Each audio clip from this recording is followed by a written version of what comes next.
France Maghreb 2. France Maghreb 2.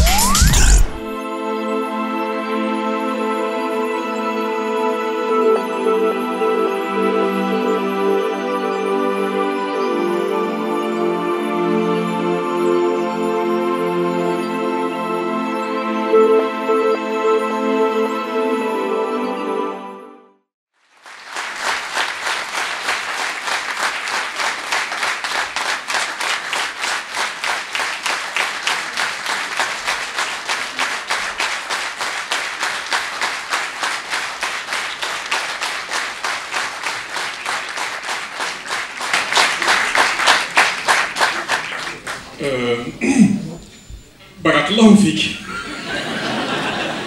Ça fait 10 minutes, je réfléchis, je dis Barakallahu fik.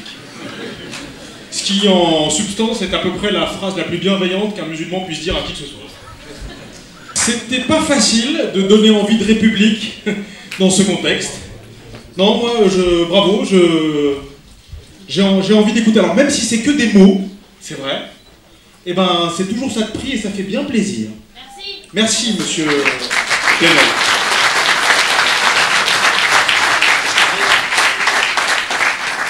Je crois que les mots, dans un moment comme celui-là, sont aussi des actes. Se parler, c'est un acte. Dire ce que je dis, c'est un acte. Et c'est bien pour cela que le fait d'avoir fait ce livre et dire cela vous a touché. Il faut dire, il faut énoncer, il faut faire ce chemin. Et ces mots deviendront des actes. Je pense que vous trouverez dans les textes religieux des phrases qui rejoindront ça. Les mots peuvent être des actes.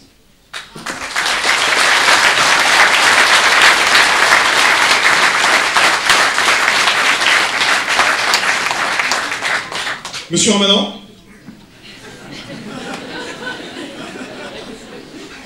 Je crois que c'est votre tour. Bien, je vais directement aller au sujet puisque j'ai déjà remercié les organisatrices et les organisateurs et simplement commencer le préambule. Je pense que l'ouvrage de Edoui Plenel est important à plus d'un titre. Et lorsque j'étais allé l'écouter, avant l'avoir lu d'ailleurs, à l'Institut du monde arabe, et ensuite en ayant lu le livre, je vois bien qu'il y a deux façons d'aborder le livre. Il y a d'abord une chose qui est importante, c'est de s'adresser à la société française, pas simplement au sujet des musulmans, mais parler à la France de la France telle que parfois la France ne se voit pas, et qu'elle devrait se voir. Et ça, je pense que c'est aussi important, mais c'est aussi important pour les citoyens français de confession musulmane de le lire en comprenant que ça s'adresse aussi à eux comme français, non pas comme musulmans seulement. Donc c'est un double décalage, savoir qu'il parle à la France d'une France que certains ne voient plus, et qu'il parle aux musulmans de la France que les musulmans devraient voir en tant que français, pas d'abord simplement en tant que musulmans. Donc il y a un double déplacement, un double effort. Et il y a cette notion que moi j'ai retrouvée, une chose que j'invite les musulmanes et les musulmans à considérer depuis longtemps, c'est cet appel que j'avais lancé dans un manifeste, le manifeste pour un nouveau nous. C'est-à-dire changer la substance de ce nous dont on parle. Et pendant quelques années, je m'amusais tout le temps dans les débats que j'avais où on m'invitait comme musulman à me dire nous comme Européens, nous comme Suisses. Et parfois, je gênais mon interlocuteur qui me voyait comme vous, le musulman, qui n'êtes pas de nous, qui est européen. Et moi, je disais nous, les Européens, et je m'incluais dans le débat qui parfois trouve. Alors certains m'arrêtaient et me disaient c'est pas. Enfin, vous connaissez, c'est pas clair. Si vous voyez ce que je veux dire. Quand c'est extrêmement clair, mais ceci n'est pas simplement une formule, et je crois que ce que vient de dire Edoui Plenel concernant les mots qui sont des actes, nous le savons ceci. Tout ce qui vient des traditions révélées et qui dit que, vous savez, dans la tradition chrétienne, Dieu est vert. Dans la tradition musulmane, cette révélation, c'est que les mots sont des actes dans l'histoire, c'est-à-dire que vraiment c'est essentiel pour nous. Ce ne sont pas des mots que l'on conçoit comme des mots, mais ce sont des interventions dans une histoire humaine, et nous devons, avec l'intelligence et le cœur humain, faire que ces mots se transforment en actes, et c'est finalement ça la foi. La foi qui reçoit le texte, ce n'est pas une foi qui dit des mots, c'est une foi qui dit des gestes quand elle a compris les mots. c'est ça qui est important pour nous, dans notre compréhension des choses. Et c'est pourquoi le discours humain est fondamental de ce point de vue-là. Et donc quand on dit nous, c'est une dimension à construire.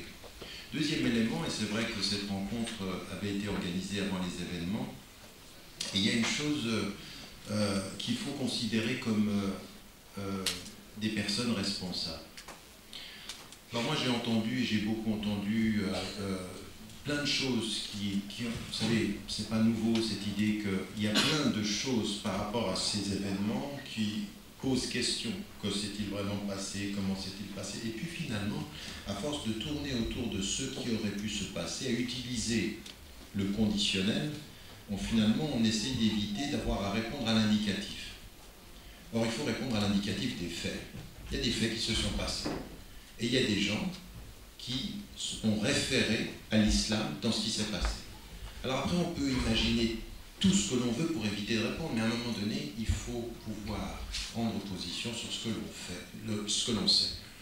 Ça ne veut pas dire qu'on ne pose pas de questions par ailleurs, et j'étais content d'avoir entendu du Plenel dire une chose qui, pour moi, je l'ai demandé déjà à l'époque de 2001, quand j'étais interpellé par le gouvernement américain, c'était de dire « je veux une enquête indépendante qui puisse me rassurer sur les faits. » Parce que ce que vous dites parfois est tellement étrange que c'est une enquête.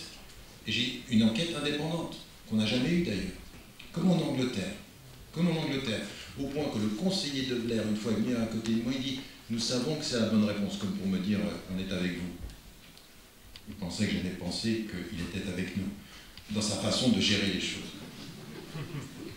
Je ne comprenais même pas pourquoi il voulait me dire ça.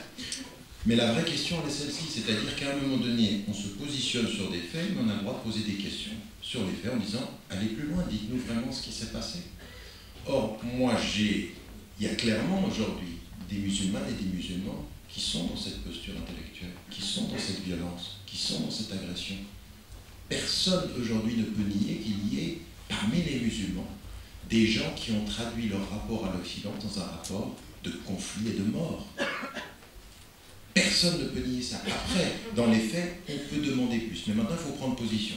Et c'est à ce moment-là que nous devons expliquer sans avoir à nous excuser.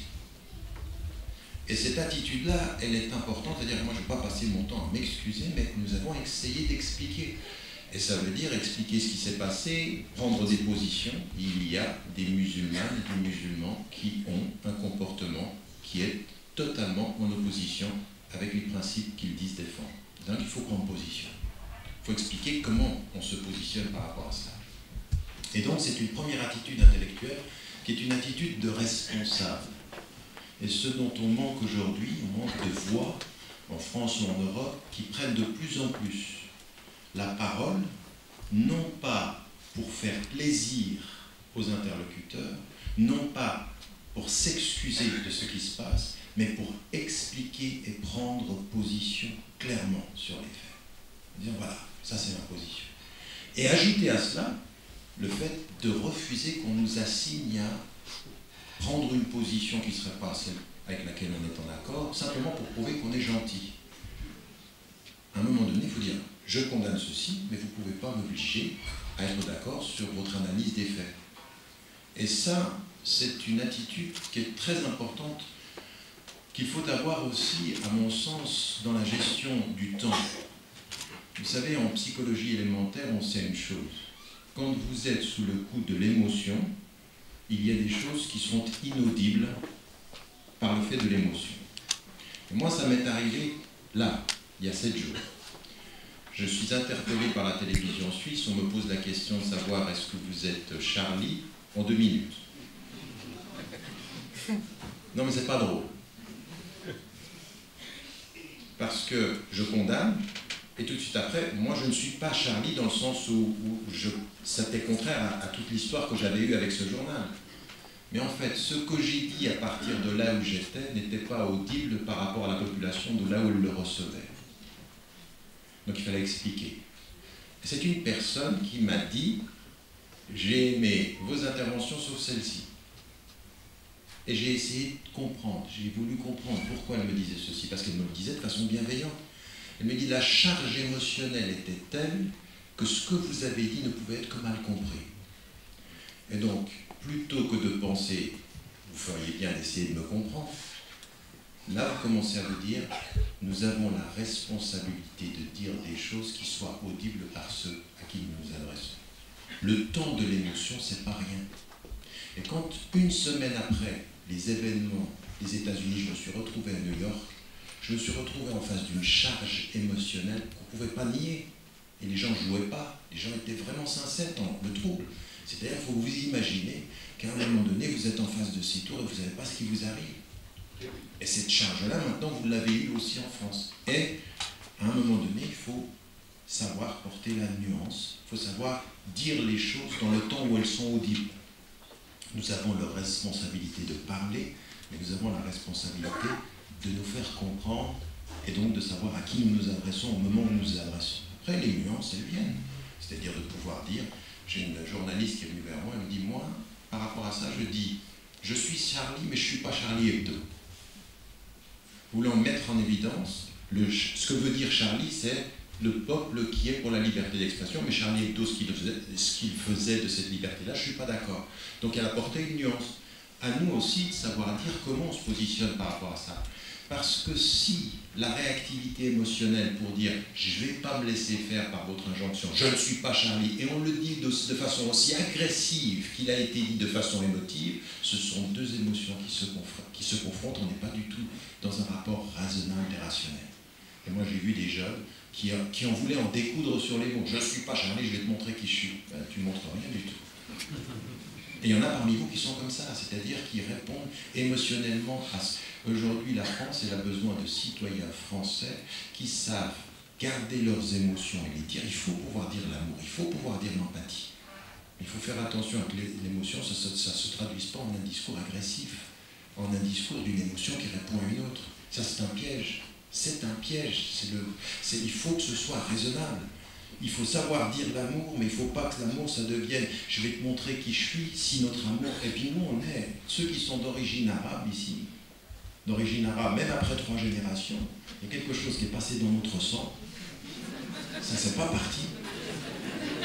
Et chez certains, plus que chez d'autres, on est des émotifs. Et on a même réussi à coloniser ceux qui, français, se sont convertis parfois à l'islam. Ils pensent que pour être musulman, il faut être émotif comme tout le monde.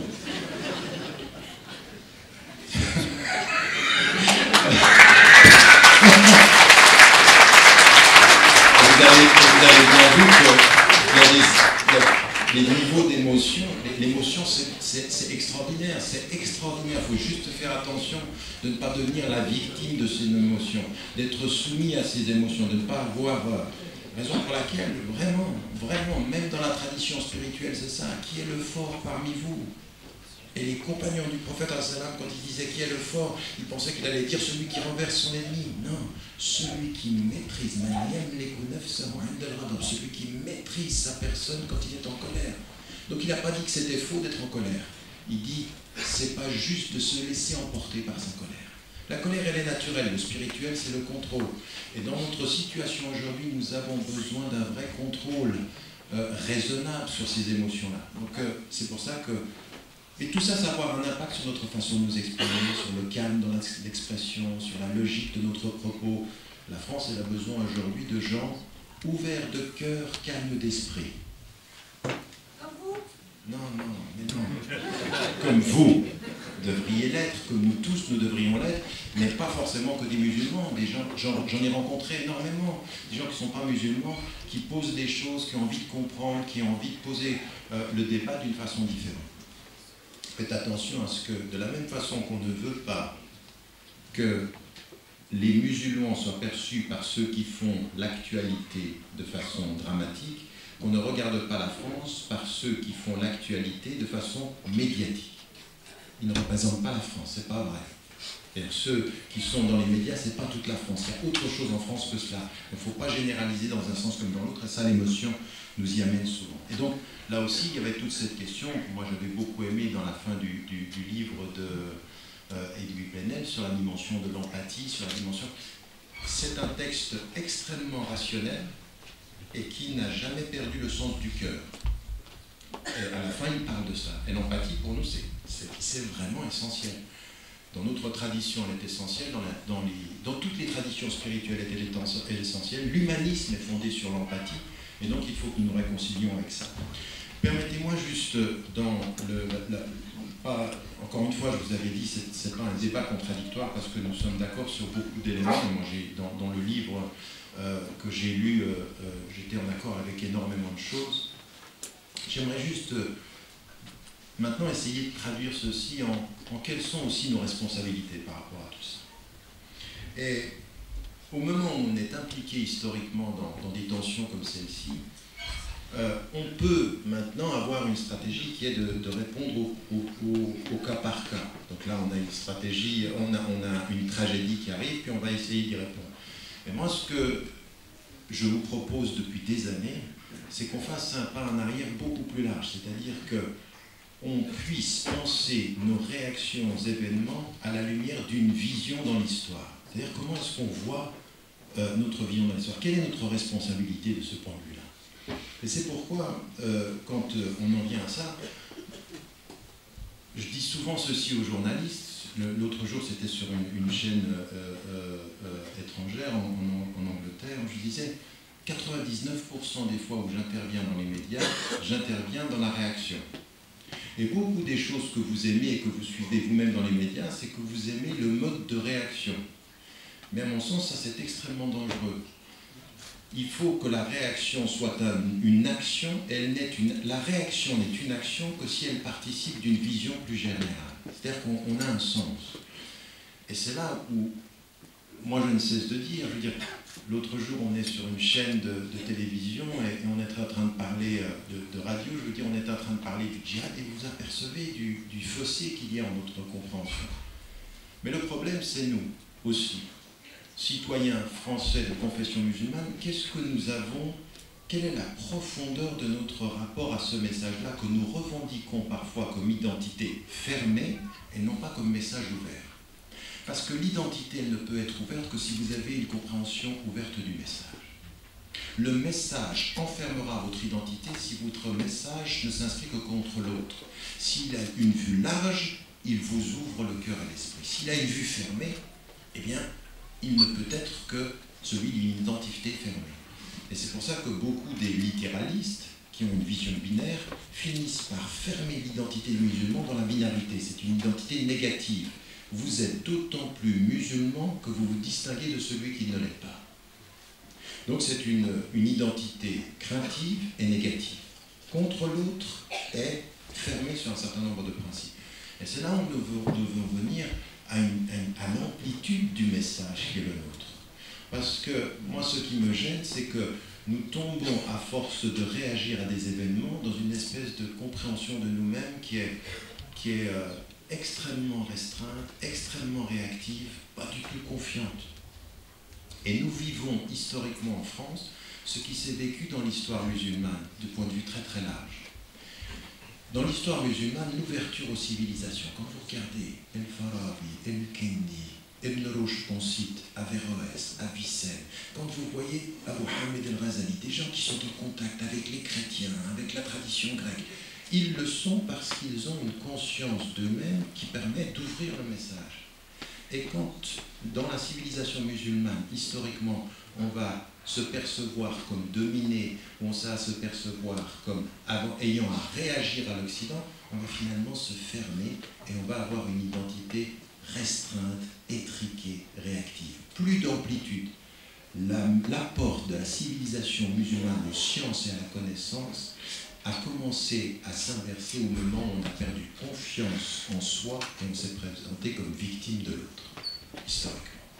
Donc maintenant, ce qu'il faut, c'est se réconcilier avec ce message-là. Et ce message-là, c'est ça qu'il faut dire essentiellement dans la spiritualité. Quand vous entendez quelqu'un comme Jaurès, il réconcilierait... Vous savez, moi j'ai appris le sens de l'amour avec des chrétiens de la théologie de la libération au Brésil.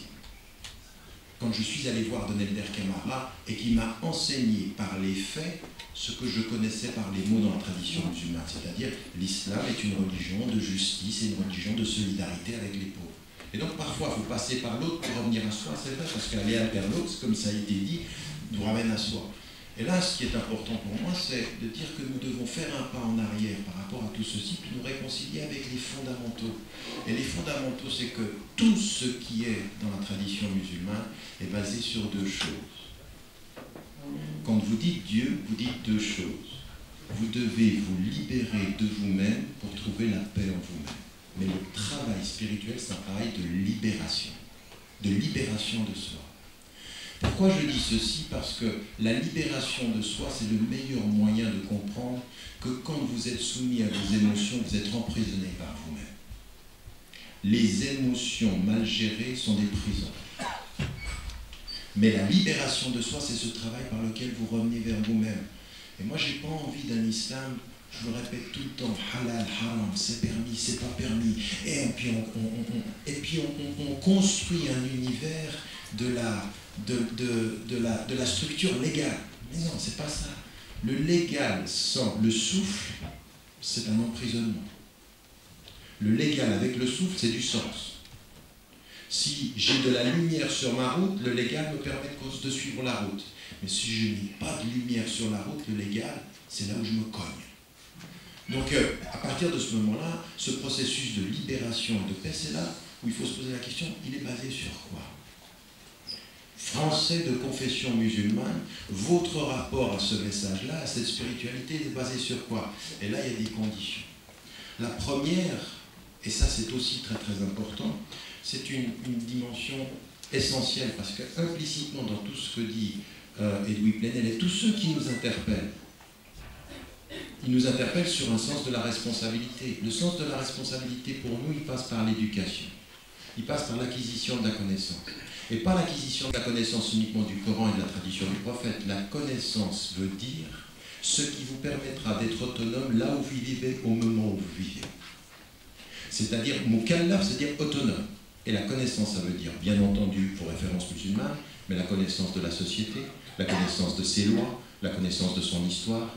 Ça ne sert à rien de dire que vous êtes français de confession musulmane si vous n'avez pas compris que pour être français de confession musulmane, vous devez connaître l'histoire de France.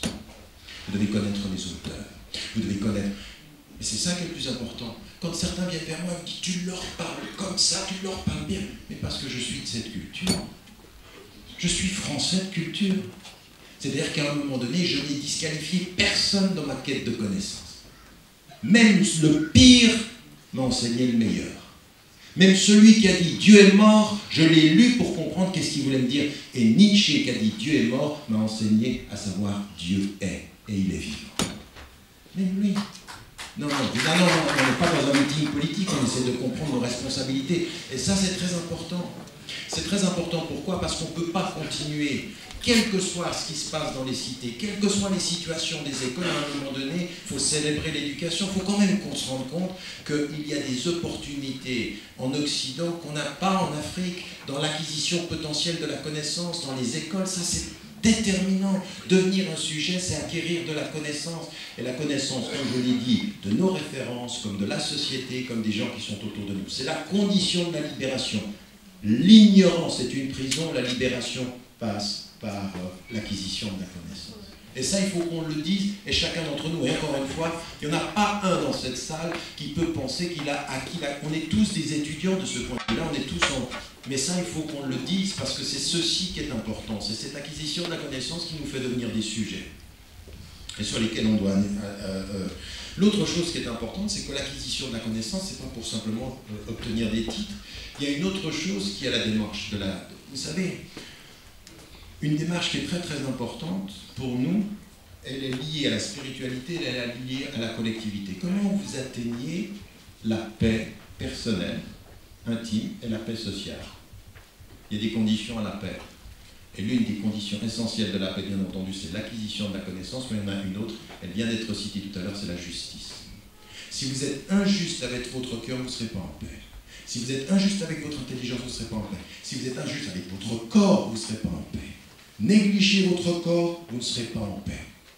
Raison pour laquelle toutes les spiritualités vous disent il faut être juste avec toutes les dimensions.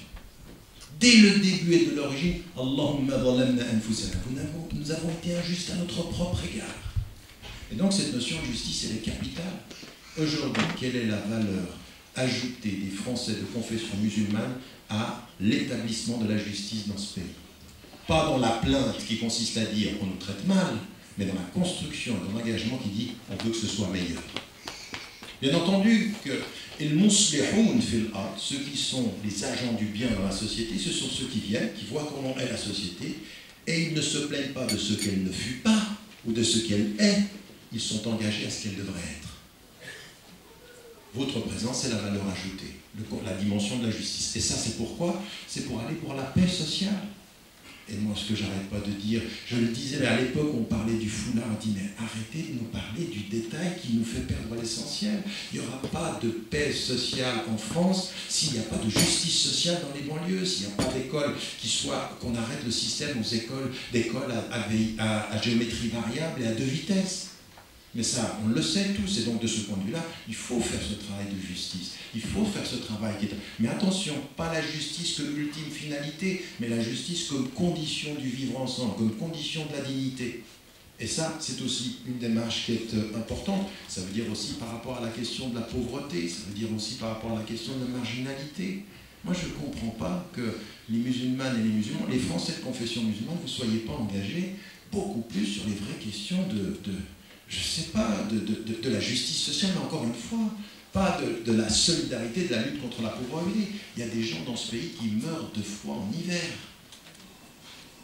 Et donc, à partir d'un certain moment, il faut qu'on soit porteur de ça. Et ça, c'est porter une valeur de principe qui ne soit pas simplement liée au débat sur l'islam.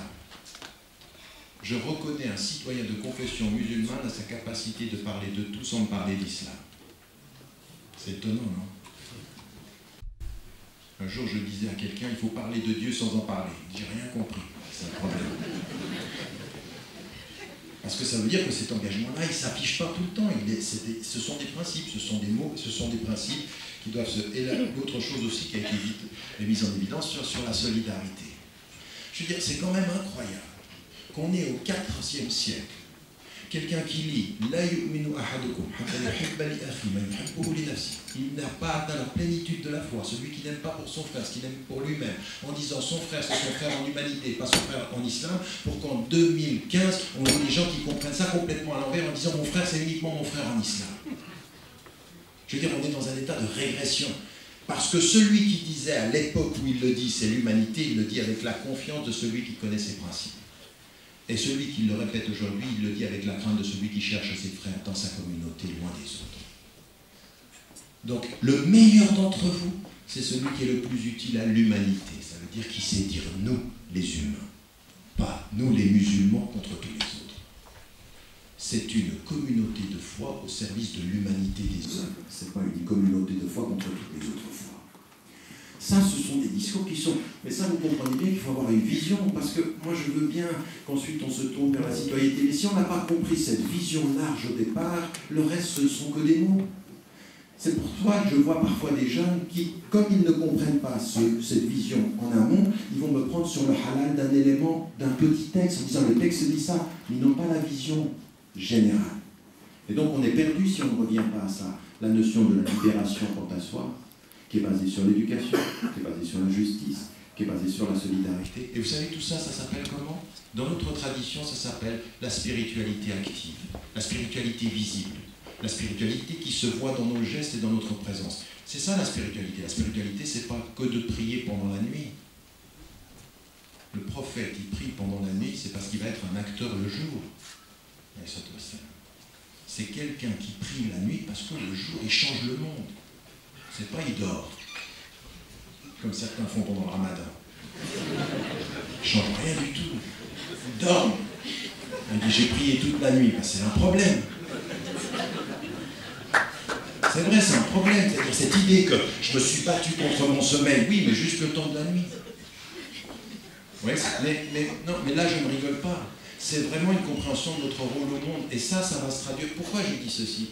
Parce que moi, mon problème aujourd'hui avec les citoyens français de confession musulmane, comme avec les citoyens européens, les occidentaux, même avec les musulmans que je rencontre dans le monde majoritairement musulman, mon problème c'est cette vision générale. Là, c'est en haut que ça se passe, c'est pas dans le détail. Je ne conçois le problème de la conséquence parce que je vois le problème de la cause. Et la cause, c'est cette compréhension. Et je terminerai simplement par dire une chose qui rejoint. Donc là, maintenant, tout ceci, c'est ce sur quoi on doit travailler, à s'éduquer par rapport à ça et à travailler. Et ça m'amène à dire, dans ma conclusion, que tout ceci va se traduire comment? Ceci doit se traduire dans notre compréhension du texte par une vraie conscience critique. Et c'est pour ça que ma première réaction quand je lisais le texte d'Émile Denez, c'était de dire il faut qu'on fasse attention en lisant ce texte, que ce ne soit pas un message d'empathie à l'endroit des musulmans qui les conforte dans leur position de victime qui trouve un ami. Parce que nous, on est des champions maintenant. Dès qu'il y a quelqu'un qui dit quelque chose de bien sur l'islam, il dit il est converti ou c'est pour quand? Non.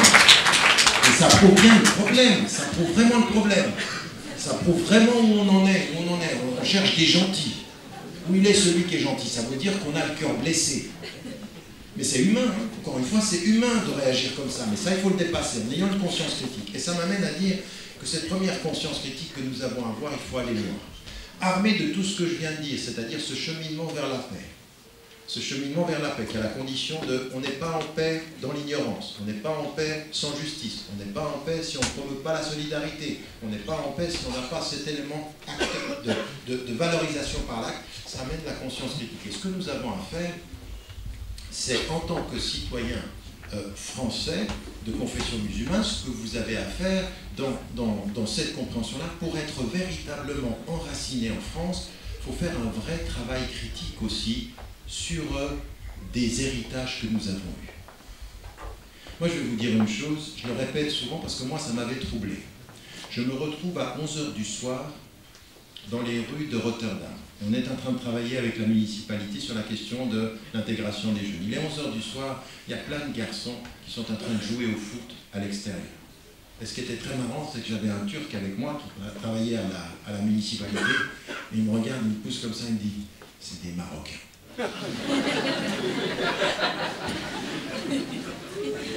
Comme vous êtes majoritairement algérien d'origine, non, toujours le dit. Qu'est-ce qu'il voulait me dire?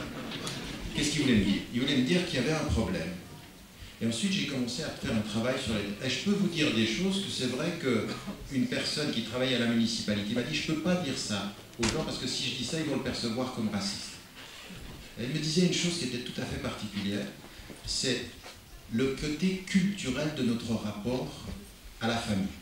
Elle disait, les filles ne sortent pas, les garçons sortent, et il y a un rapport tout à fait particulier entre le garçon et la maman. Et qui fait que la maman donnait plus de liberté aux garçons et tenait beaucoup plus les filles.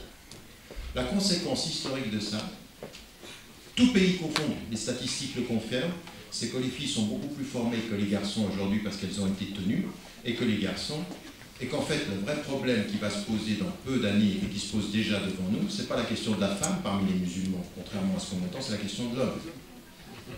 C'est la question de l'homme.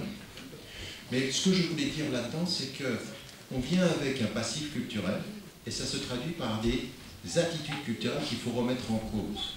Il faut avoir le courage critique de se poser la question de savoir dans notre passif culturel ce qu'il y a à prendre et ce qu'il y a à critiquer. Et par rapport à ceux qui se convertissent à l'islam, d'avoir un vrai débat sur nos appartenances culturelles parce qu'ils ont quelque chose à apporter à la communauté qu'on leur nie. Beaucoup de convertis à l'islam doivent laisser leur culture française à la porte de leur conversion. Ça, c'est une erreur. D'abord, sur le plan de notre religion, et d'autre part, sur le plan de notre enracinement dans la société. Il n'y a rien à laisser de la culture française que ce qui, du point de vue des principes, s'oppose à ce à quoi nous croyons. C'est-à-dire que quand on était dans la culture française et qu'on boit de l'alcool et ben ça on le laisse parce que dans la foi on arrête ça. Mais il y a des choses de la culture française qui doivent enraciner, qui doivent enrichir notre appartenance à la France. Un converti ou une convertie est une valeur ajoutée si elle comprend cette ouverture-là, et non pas qu'on en vienne à une vision étriquée, parce que ce qu'on est en train de voir aujourd'hui, c'est que les convertis sont en train, certains des convertis sont en train d'entrer par la voie de la restriction légale. restriction légale, et donc par opposition. Donc on a un vrai travail à faire sur la critique culturelle ici. Et par exemple, par rapport à la question patriarcale, par rapport à la question de notre structure, et on n'en est pas sorti après 4 générations, on est encore dans ce débat-là. Il faut faire ce travail-là. Il faut un rapport critique à nos références. Deuxième élément, il faut un rapport critique à nos textes. Il faut que vous arrêtiez de répéter ce qu'on vous a dit sur l'islam et que vous n'avez pas véritablement vérifié. Quand nous avons des textes qu'on répète et qu'on dit des choses, je veux dire, mais il y en a certains qui vont très très vite sur des questions mais essentielles, sur la question du fait de changer de religion, sur la question de l'avortement, ils sont là à vous dire halal, haram, ils n'ont rien étudié. Il y a beaucoup plus d'opinions que ceci. Il y a beaucoup plus de choses. Et donc, de ce point de vue-là, il faut qu'on fasse un travail par notre questionnement. On ne peut pas être solide dans notre foi simplement parce qu'on répète ce qui a été dit pendant des années de façon sans avoir étudié. Et d'autant plus, vous, en France, vous avez accès à l'étude. Donc, il faut faire un travail sur vos références. Il faut devenir solide un peu sur ces références-là. Et surtout, qu'est-ce que c'est être solide sur ces références-là? C'est avoir le courage de dire « je ne suis pas sûr de l'opinion » plutôt que de répéter la majorité des opinions. Ça aussi, c'est important. C'est-à-dire d'avoir ce rapport critique par rapport à ça. Pourquoi je dis cela? Parce que c'est ça aussi qui va nous permettre de nous déterminer par rapport à certaines opinions qui nous viennent de personnes qui présentent l'islam d'une certaine façon. Donc on a ce travail-là à faire sur la conscience, sur nos textes. Et le dernier élément que je voulais mettre en évidence, c'est basé sur l'éducation, c'est aussi cette compréhension critique des choses. Et cette compréhension critique des choses, il faut qu'elle soit solide dans les deux sens. C'est-à-dire qu'aujourd'hui, vous avez certains d'entre vous qui étudient dans les sciences, vous étudiez dans les sciences humaines. Il faut que cette conscience critique que nous avons, elle puisse s'exprimer partout. C'est-à-dire questionner aujourd'hui à l'intérieur même en France. C'est pour ça que c'est avec tout cet appareil-là, cette façon de se positionner dans le débat en France, qu'on va sortir simplement du fait de vouloir faire plaisir aux gens, mais aussi de savoir être critique par rapport à vos autorités politiques. La loyauté en France, le fait d'être républicain en France, ça n'est pas de se soumettre aux injonctions d'un gouvernement. C'est au nom des valeurs de la République de juger les actes d'un gouvernement, c'est le contraire. Parce qu'on est assigné à dire, si vous êtes républicain, vous devez être d'accord avec nous. Non, c'est parce que je suis républicain que je ne suis pas d'accord avec vous, monsieur Valls. C'est parce que je suis républicain, je ne peux pas être d'accord avec vous, monsieur Sarkozy. Ou même monsieur Hollande. C'est un rapport critique, mais un rapport critique constructif, pas de la victime qui dit que l'État a tort tout le temps, mais du citoyen qui interpelle l'État pour qu'il soit cohérent le plus souvent. C'est cette attitude-là qui est la nôtre, mais ça demande une conscience critique par rapport à l'environnement. Et vous savez ce que ça veut dire, ça? Ça veut dire qu'il faut que vous arrêtiez d'être présent dans le débat public uniquement quand on parle d'islam. Ça veut dire qu'il faut être impliqué dans les questions d'éducation, dans les questions de société, dans les questions d'emploi, dans les questions... Toutes ces questions-là vous concernent, ou alors vous n'êtes pas français, ou vous êtes simplement français de temps en temps. Je veux dire, si chaque fois qu'on vous interpelle sur l'islam, vous dites que vous êtes français, mais qu'entre deux controverses, on ne voit rien du fait d'être français, ça ne peut pas le faire, ça ne peut pas être la réponse. Donc ça veut dire qu'il faut être présent, cette conscience critique, elle est dans les deux. Et ça veut dire aussi d'avoir le courage de ne pas vous soumettre à l'injonction communautaire. Vous savez ce que ça veut dire? Ne pas avoir le courage de regarder sa communauté en face. Et de dire à des moments donnés, vous savez, vous avez entendu ce que le prophète a dit, aide ton frère qu'il soit juste ou injuste. Comment est-ce que j'aide mon frère quand il est injuste? Je lui fais arrêter son injustice. Et quand en France aujourd'hui il y a des mouvements ou des attitudes communautaires, se libérer de l'injonction communautaire, c'est aussi pouvoir dire à la communauté ou à certains dans la communauté, je ne suis pas d'accord avec ce que vous faites. C'est-à-dire de se sortir de cette idée, nous les musulmans, et puis comme si on était une communauté unie où il n'y a pas de débat, c'est pas vrai. Donc il faut aussi faire ce travail-là. Il faut aussi avoir la capacité de pouvoir être critique à l'intérieur. Donc critique à l'intérieur de sa communauté de foi et critique à l'intérieur de sa communauté sociale et sa communauté politique. Et tout ça, tous ces éléments-là, entre ce que j'ai dit au départ comme chemin qui mène à une paix basée sur éducation, justice, solidarité, et puis là la conscience critique, eh bien tout ceci sans perdre de vue, et c'est pour ça que j'en arrive à la conclusion qui avait été celle d'Edoui Plenel, sans perdre de vue le cœur, sans perdre de vue la fraternité, sans perdre de vue que vous pouvez avoir le plus bel esprit, mais si cet esprit n'est pas là pour servir l'humanité, vous vous êtes trompé de citoyenneté, de message. Il y a deux choses qui sont communes au fait de bien avoir compris la spiritualité et la citoyenneté. La première, c'est vos responsabilités sont aussi importantes que vos droits, et que quand vous êtes un individu, vous êtes dans la solidarité de la collectivité. Ces deux dimensions-là font de la citoyenneté, de la spiritualité, des éléments complètement complémentaires. Complètement complémentaires. Et quand on a compris ça, alors on change de perspective, on devient des vrais sujets. Et ce que je vous ai toujours dit, ne soyez pas les objets de la perception d'autrui, soyez les sujets de votre histoire. Et ça veut dire de se comprendre dans cette démarche de construction. Je vous remercie.